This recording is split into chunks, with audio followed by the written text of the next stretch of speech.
بسم اللہ الرحمن دونوں واقعے اتنے لمبے ہیں کہ ایک ایک مجلس چاہیے.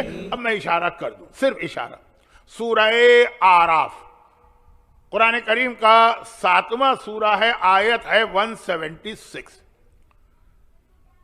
اور یہ آپ ضرور یہ سنتے ہوں گے یہ والا واقعہ، کیونکہ اس واقعے کے اندر قرآن جیسے پاک اور پاکیزہ کلام میں ایک انسان کے لیے لفظ کتا استعمال ہوا. بعض اوقات دشمنان اہل بیت کے لیے یہ لفظ معصومین کی زبان پہ آیا تو لوگوں کو یقین نہیں آتا. ہر آدمی اپنے حساب سے دین کو سمجھتا ہے نا، معصوم کے حساب سے تو کوئی نہیں سمجھتا. تو بعض اوقات لوگوں کو یقین نہیں آتا ہے، وہ کہتے ہیں کہ حدیث غلط ہوگی، مگر یہ تو قرآن کی آیت ہے نا، یہ تو غلط نہیں ہو سکتی ہے. تو یہ اس اعتبار سے بہت اہم ہے کہ ایک دشمن خدا کے لیے قرآن نے لفظ کتا استعمال کیا. سورہ جمعہ میں ان غلط علماء کے لیے سارے پوری قوم نے مثل الذین حملوا التوراۃ ثم لم یحملوها کمثل الحمار، علماء ان کے لیے لفظ گدھا آیا، لیکن گدھا پھر بھی قابل برداشت لفظ ہے. اب تک ہم نے کیا بات کی کہ ایمان کیسے ضائع ہوتا ہے؟ قوم کے اختلافات. ہمارے یہاں ایک پورا گروپ تیار ہوا، میں نام نہیں لینا چاہتا کیونکہ اب آج کل تو یہ ہے کہ نام لوں گا فوراً آپ جائیں گے انٹرنیٹ کے اوپر کلک کریں گے، ان کے کلپ سنیں گے اور ہو سکتا ہے کوئی امپریس ہو جائے، میری وجہ سے ایک آدمی گمراہ ہو جائے. لیکن ایک ہے نا کہ یہ عالم، یہ تابوت، یہ ذوالجناح، آپ اس اسٹیج سے نکل آئے ہیں کینیڈا آ کر، لیکن یہاں بھی یہ آواز اٹھتی ہے کہ ساری چیزوں کا کیا فائدہ.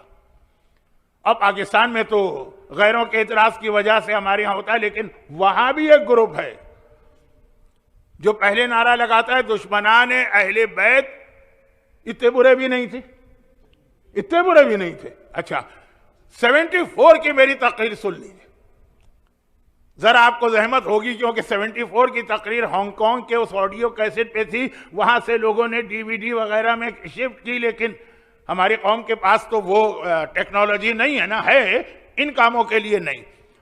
امام زمانہ کے حوالے سے میں نے بلکہ چہاردہ معصومین کے حالات پر 22 تقریریں کی تھیں. کوئی میں اپنا پروپیگنڈا یا مارکیٹنگ نہیں کر رہا ہوں، میں تو کہہ رہا ہوں کہ ناراض ہوں میں آپ لوگوں سے کہ آپ کیوں آخر انتظامیہ آپ کو پریشرائز نہیں ڈالتے یہ ناراض والے جملے کی وضاحت کہ اوروں کو بھی تو لے کر آؤ.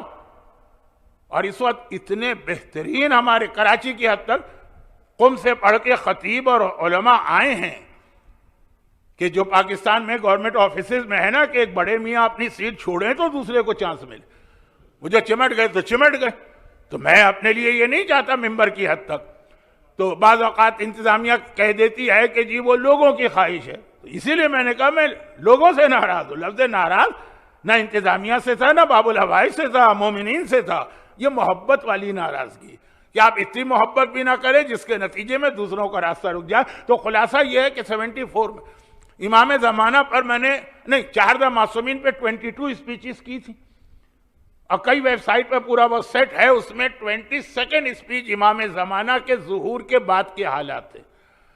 اور اس میں ایک روایت میں نے پڑھی تھی جو آج کل بہت پڑھی جا رہی، لیکن میں یہ بتا رہا ہوں کہ وہ 74 جب امام زمانہ کا تذکرہ بھی نہیں ہوتا تھا اور ریکارڈ میں ہے اور موجود ہے، بلکہ اگر ایک جملہ میں کہوں تو شاید غلط نہ ہوگا کہ میری زندگی بھر کی جتنی اسپیچز ہیں اس میں سب سے پاپولر وہ اسپیچ ہوئی تھی.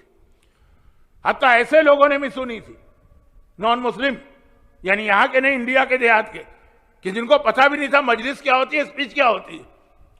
کہ ایک مومن کے گھر ٹھہرا تھا، ایک عرب کے گھر میں جب میں دبئی گیا تھا، دبئی کے کتنے مومن، تو ان کے یہاں جب میڈ کام کرتی تھی بڑھیا، اس نے کہا وہ جو آپ نے کہانی پڑھی تھی نا وہ بہت مجھے پسند آئی تھی. اس کو یہ بھی نہیں پتا، لیکن یہ تھا کہ بہت شوق سے اس وقت سنا گیا تھا. صرف یہ کہ اس وقت لوگوں کو ایک کمپلین تھی کہ مولانا آپ 2000 کلومیٹر کی اسپیڈ سے تقریر کرتے ہیں تو آدھی تو مس ہو جاتی ہے، پھر دوبارہ ریوائنڈ کرو. کہاں کی بات ہے. تو اس میں ایک روایت پڑھی تھی جب امام آئیں گے اور پہلی آرمی امام کی جو بنے گی، امام کی آرمی، امام کا نام سن لو، اور امام مدینے جا کے دشمنان اہل بیت کو سزا دیں گے، تو تو امام کی آرمی کے 1/3 امام کے خلاف ہو جائیں گے جملہ کہہ کر کہ مولا یہ اتنے برے تو ہیں نہیں۔ اب اس وقت تو کوئی مومن سوچ بھی نہیں سکتا تھا کہ جملہ کسی کی زبان پہ آ سکتا۔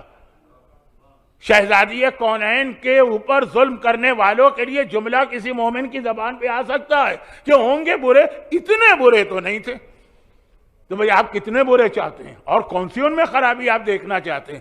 لیکن اپنی زندگی میں ہی مرنے سے پہلے میں نے دیکھ لیا کہ یہ جملہ اتنا زیادہ پاپولر ہو گیا۔ ٹھیک ہے، میجورٹی تو ہماری جانتی ہے، والدین نے جو عقیدہ دیا ہے، جو نسلوں سے آ رہا ہے وہ ہے، لیکن شروع تو ہو گئی ہے نا، بات اسٹارٹ تو ہو گیا کہ برے ہوں گے، اتنے برے نہیں۔ یہ اگلے اسٹیج میں امام کے خلاف ان کی 1/3 آرمی ہوگی۔ میں اس کو پڑھنا نہیں چاہتا کیونکہ انٹرسٹنگ واقعہ ہے، میں بہک جاؤں گا تو اصل موضوع رہ جائے گا۔ دشمنان اہل بیت آج ہمارے طریقے اختیار کر رہے ہیں، وہ بات رہی جا رہی تھی، اس کو کمپلیٹ کر دوں۔ علم، تابوت، ذوالجناح، تعزیہ، ان چیزوں کی کیا اہمیت ہے؟ اور بہت ساری دلیلیں ہم لوگ دیتے ہیں، وہ الگ چیز ہے، لیکن یہ وہابیت کا سب سے بڑا اعتراض تھا، خاص طور پر شبیہ پر، تعزیوں پر۔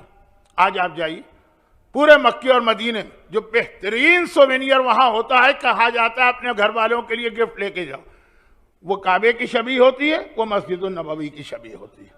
جیسے ہمارے ہاں تعزیے بنائے جاتے ہیں نا، بالکل اسی انداز سے کعبے کی اور اسی انداز سے مسجد النبوی کی شبیہ بنا کر 5 ریال کی دکان سے لے کے 50,000 ریال کی دکان جہاں پیور گولڈ سے بنایا جاتا۔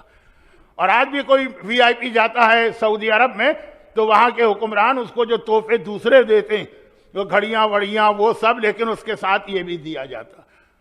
وہ تک قائل ہو گئے کہ اس کے اتنے بینیفٹ ہیں، اور ہمارے ہاں جہاں چلا آ رہا تھا وہاں کھڑا ہوتا، یہ سب غلط، بلکہ یہ شرک ہے۔ جس کو وہ شرک کہتے تھے اس کو وہ ایمان سمجھنے لگے، اور جو ہمارا ایمان تھا اس کو ہم شرک کہنے لگے۔ یہ جو ایک اینٹی کلائمیکس ہو رہا ہے، اس کی وجہ کیا ہے؟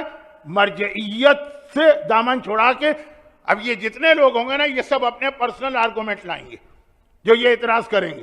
ان سے کہا جائے گا بھائی ٹھیک ہے، آپ ایک بات کر رہے ہیں، کیا اس وقت ہماری قوم بانجھ ہے؟ ہمارے پاس کوئی عالم، کوئی مرجع نہیں ہے کیا؟ جو آپ کہہ رہے ہیں یہی آیت اللہ سیستانی کہتے ہیں، جو آپ کہہ رہے ہیں یہی رہبر آغا خامنہئی کہتے ہیں؟ نہیں، یہ میرا پرسنل اوپینین ہے جو میں اپنی قوم پر مسلط کرنا چاہ رہا ہوں۔ اب یہ ایک الگ موضوع ہے، پوری ایک تقریر ہو جائے گی۔ میں تو بتا رہا تھا کہ پیغمبر نے جو کہا العلماء حصون الاسلام، عالم کی مثال اس کیسل جیسی ہے جس کے اندر پوری قوم رہتی ہے اور وہ باہر کے دشمنوں کے حملے اپنی دیواروں پر روکتا ہے۔